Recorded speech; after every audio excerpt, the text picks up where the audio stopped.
of things you read in the smart books people show you when you go through your MBA process, you don't take them seriously. I mean, in a way you do, but you never sort of practice them in your real life up until the point when you realize that the things that you read 10 years ago are actually true. And if you were to listen to them 10 years back, things might have been a lot different and you wouldn't have problems that you've had over the years. Leadership is something that you're born with. And if you're not born a leader, it's very difficult for you to become a leader.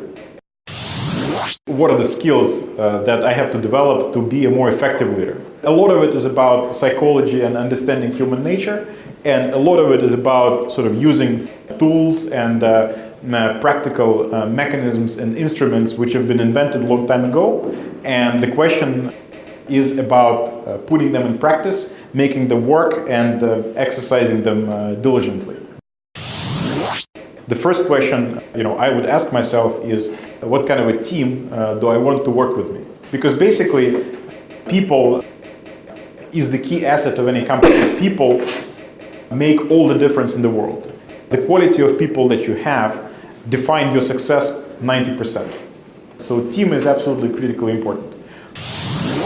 So basically, placing people in the right sort of jobs is the first important success factor for forming a team.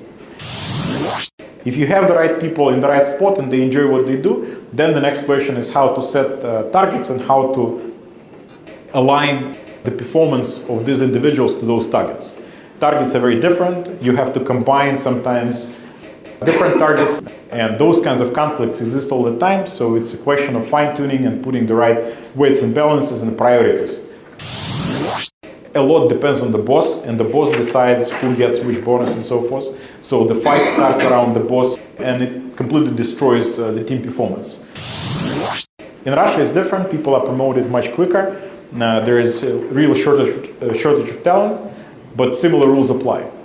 At least when I interview candidates for positions, I want to know not only about the professional experience of a particular person, but also what this person thinks about life. Typically, in a conversation like this, you can pretty much tell whether the person has right intrinsics and the right character, or this is someone who is potentially flawed just by the philosophy of life.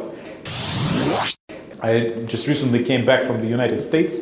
The level of service and the quality of products you get from mobile companies in the United States are by far worse than what we have in the Russian market. We have actually a lot to teach the American companies about how to do business. I don't think that there's a Russian management style or Western management style. There is efficient management of companies and there is non-efficient management of companies. And efficiency typically is present where the competition is present. In most cases, successes or failures are defined by pure luck to a much larger extent that you can ever imagine. You got to decide what's good for you, and you got to recognize what makes you happy in work. I mean, because you live only once, right? I mean, this is a very easy lesson. You don't have a chance to repeat it.